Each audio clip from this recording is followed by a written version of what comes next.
Hello guys, welcome back to SWS Boxing today. Delighted to get back on the channel. Marley Mason, he's fighting Nets Friday. So yeah, a week on Friday on the WBM show at Your Call Bethnal Green.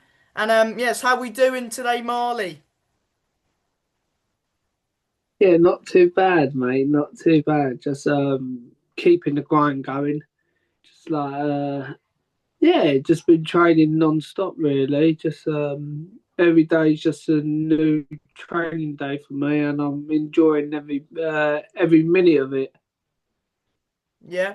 And of course, we're gonna briefly mention your last fight where you had it at it was at Stamford Bridge, where you headlined. It was UKV USA. You had a great fight with Mandeep Jangra. Unfortunately, it was 96-94, a fight which could really have gone either way though. Yeah, definitely. I mean, it's how you would look at it. Like he could have looked at like probably the aggression from me and like the pressure fighting and like just I said it on the in the interviews and everything. I said I'm going to be on his chest all night, and that's what we did. Like we did give him the pressure from the first round to the last round, and yeah, it could have gone either way. I mean, Mandeep is an absolute class of a boxer. Sort of ruined it though a little bit by all the holding and etc. like that. I was surprised that the ref didn't take a point off him for that, but it is what it is. It is boxing. I just feel like on the night it was a bit of a like I said this quite a few times on a couple of interviews already about the whole show being a kerfuffle, and you know it was one of them fights that it was. Well, I hate to be nasty, but I think the promoter of that fight should definitely rethink about running the show like in good order. I mean, there was a lot of times we were left not knowing who's on next. So one minute everyone's getting warmed up, next minute everyone's cooling down and waiting, and then this happened, that happened. Like a lot of things happened that night, but we had the fight, and it was an absolute pleasure to be with you know be against Roy Jones Jr.'s fighter, and like you know no one can't say they've been against Roy Jones Jr.'s boy. So there you go. We done it. We definitely done it, and we didn't make him look very good either. Like you know, it was the hardest. He said to me straight away after that it was the hardest fight in his career by far. Like and he said bloody hell, he wants me to be a sparring partner as well. Like next time he's in LA or like and in India and all that. So I said that's no problem. Like you know, so we Roy Jones Jr.'s one of his team like took my number down. So anytime they want to have sparring done, we'd be available for them.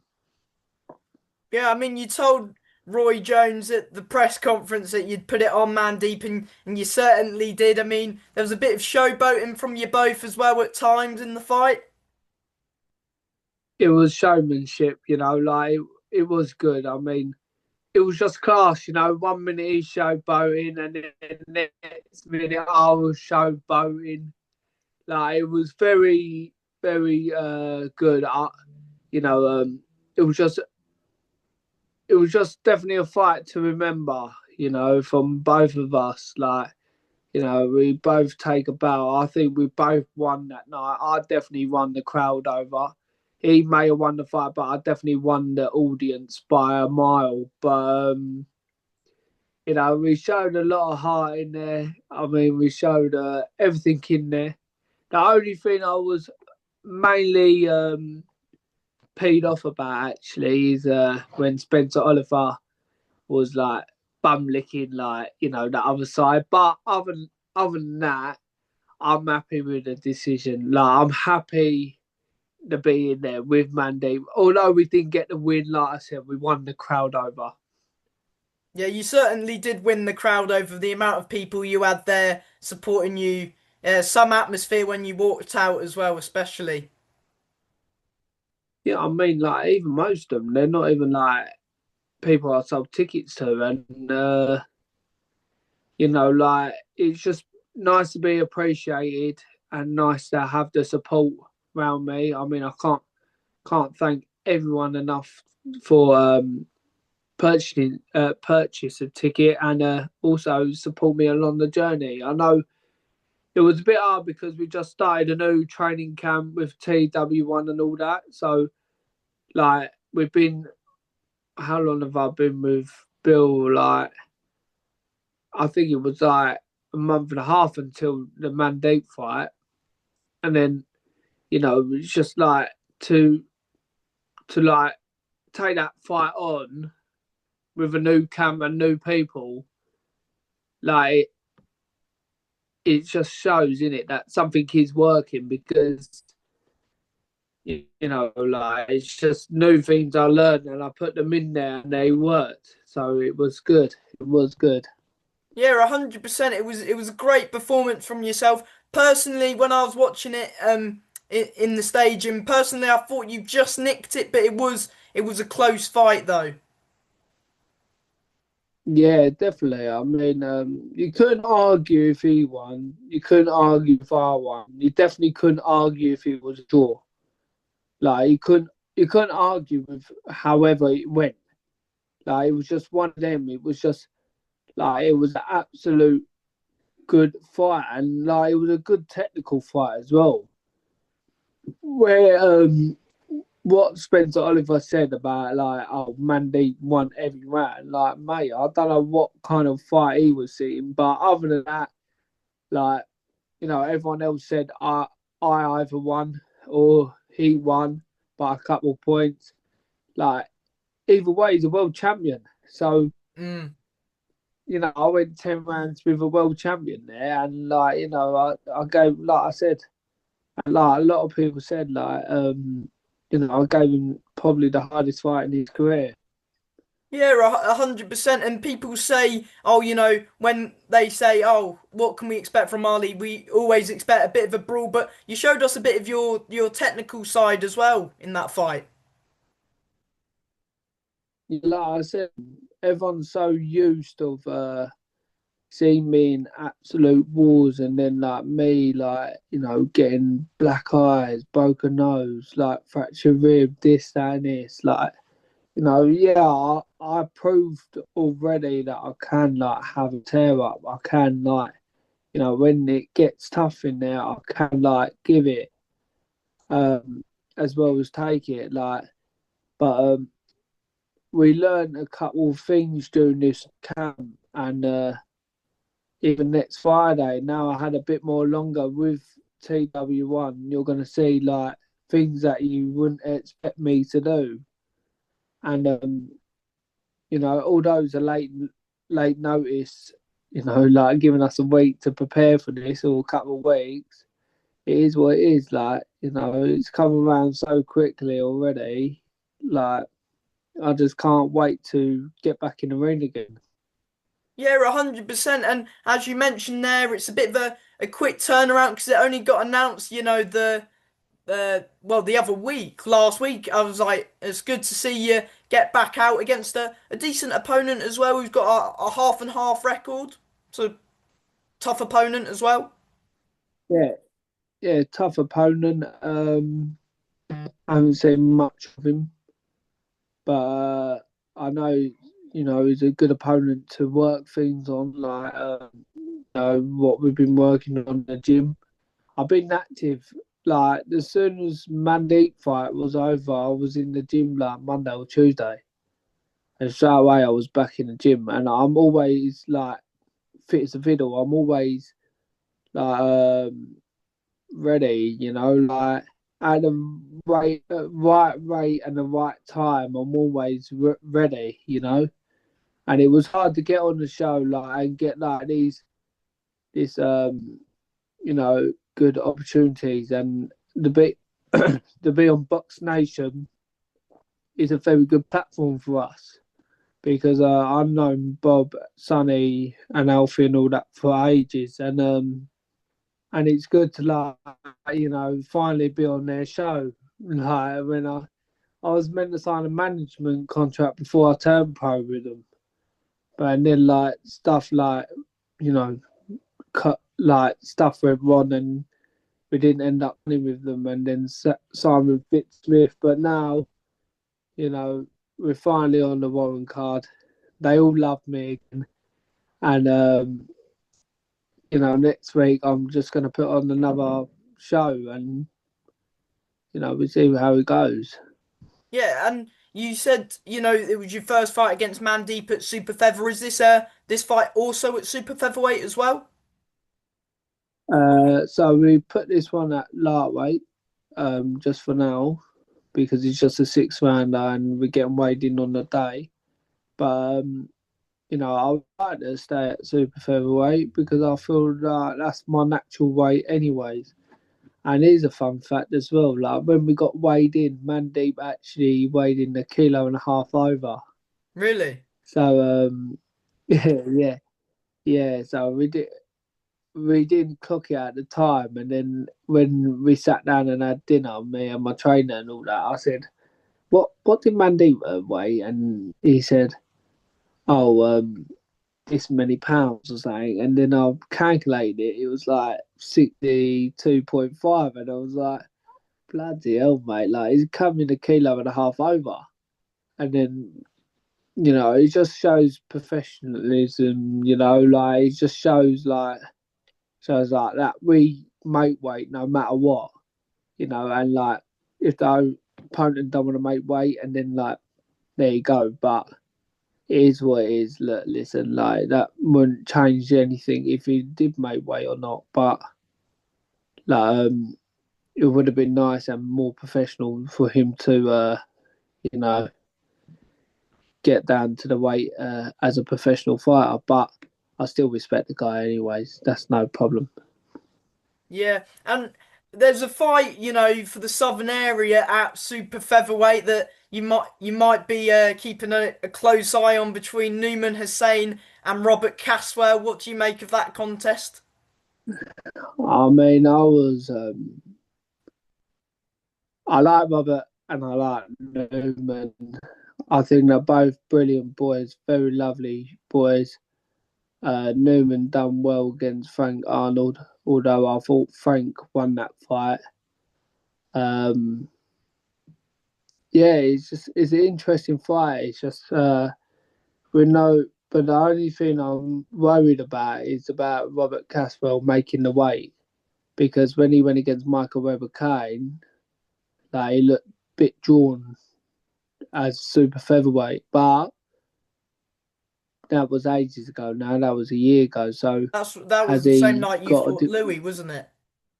exactly like both our nights were ruined because of like things that we had to deal with these hurdles and but it's been a year later, people change in it, and Robert Caswell's a brilliant fighter, and like it depends what happens. I mean, I know Ahmed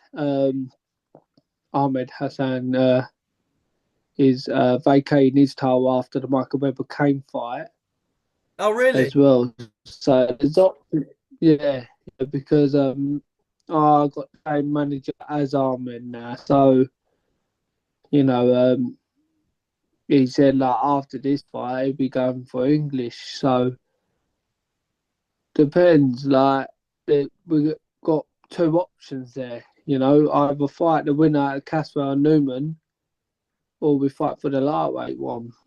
Like so, it's just what comes round and what has the better, you know, uh, deal with whatnot. Like that's what I want to stick around at. Anyways, I want to stick around super feather or lightweight, see what opportunities are there. Obviously, on next week, it doesn't really matter about the weight. Like I'm weighing in 64 on the day, so that scrapes off to lightweight. So we'll see what happens from there. and then we will look at like the Caswell and the Newman fight, see what happens, and then whoever, or like if what happens in with the Ahmed fight, we see what happens. If Michael Webber Kane wins it, and then we fight Michael Webber Kane. But if Ahmed wins it, if vacate it, and we see who's available lightweight to fight for it. So Yeah. there's options there. It's just like I said, the super featherweight and lightweight at the moment is a bit of a kerfuffle in there, but it's just nice. Like it's good because all the fighters are pulling through now and want to fight each other. So And who wins those two fights that we mentioned, Caswell Newman and um, Ahmed v Michael Webber Kane? Two good fights. it's two good fights, but in my honest opinion, there's no offense to any of them.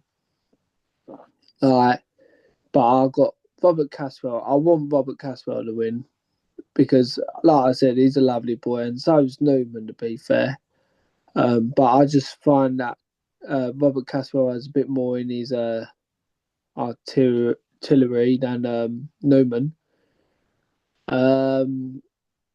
And he's a bit more experienced as well, Caswell, isn't he? So yeah, that'd be good.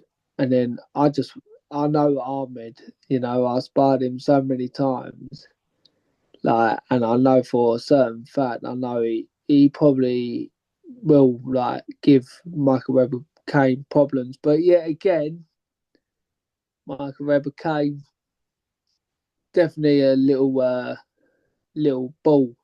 So like he's good and all. He's just, can he take the power from Ahmed? That's the question, isn't it? Like, because Ahmed hits hard, he hits very hard, and you know he's just got this style that I love. I love it because we both got the same style. Yeah. Like, but Ahmed can place his shots so much better, and if he does it on the night, it'd be brilliant. So I've got Ahmed and Robert Caswell. If And that solves the question. yeah. Have you seen that Yusuf Kamari's boxing Louis O'Doherty? I believe that's the final eliminator for the British. Yeah, it is. I saw that the other day, but yeah, again, I think Yusuf for me because Yusuf's my boy as well. Like, no, there's no hate with Louis O'Doherty, but I just feel like, I mean, if he puts the pressure on, fair enough, but I know Yusuf Kamari, I know what he brings to the table, and I know how good he is because I spar him as well. Although I thought Louis got stopped by Louis and got the man at back of the head shots like in British history, but Mm. like yeah, I fancy Yusuf Kamari if he keeps to that nice slickness and like that nice jab of his and like that them counter shots that he throws and activity's the key for Yusuf for definite because Louis just take over otherwise. But I'm very strongly leaning towards Yusuf Kamari for that fight. And then you never know, um, if Louis loses, he goes down a level, and then like Ahmed might fight him, and then if Ahmed fights him and loses to him as well, and then he might come down and we finally get that rematch on. Yeah. I mean, who and then knows? we settle the score, but then and then yeah, I just show Lou what I can do now. I know like the Mandeep fight didn't justify that much, but I can guarantee you now, like Louis fought all right boys, but he hasn't fought like the boys that are fought. The Mandeeps, the like Aaron Prospers and all that. But yeah, we're looking for a good year end of the year, and we're looking for a good 2026 as well. Yeah, big, So big. we see what happens. Yeah, there's some big fights out for you, Get back to winning ways next week, on Friday, which I'm sure you will live on Box Nation. And yeah, as always, do you want to thank the usual people? I'd like to thank all my supporters for supporting me for the ups and downs. I'd like to thank yourself for interviewing me as well. I think you're the best interviewer in the business. Oh, thank you. Um, I like to I like to thank all my team and all that's been in my training camp and pushing me to a different level, a level that I've never been before. Um, I like to say thank you to all my sponsors as well. And before before anything, obviously I don't know if everyone heard it, but Josh Nutley recently retired, and I just want to wish him um, the best retirement ever. And I think Frank Arnold's retired as well. So to both boys, I hope they have a happy retirement, and it was an absolute pleasure to train alongside them both. And never know, we might see one last dance from them, but for now, I hope them and their families are all good. And yeah, just it's sad. It's sad to see your teammates retire such early ages, but it's nothing that you can do now. All I got to do is just fulfill their destinies. So yeah, um, let's just get on with next week and see where it goes. Yeah. And from me, Marley, a big thank you for your time as always, and go smash it next Friday, and I'll see you there. Yes, can't wait to see you, champ. Bye, mate. Thank you. Hello, mate.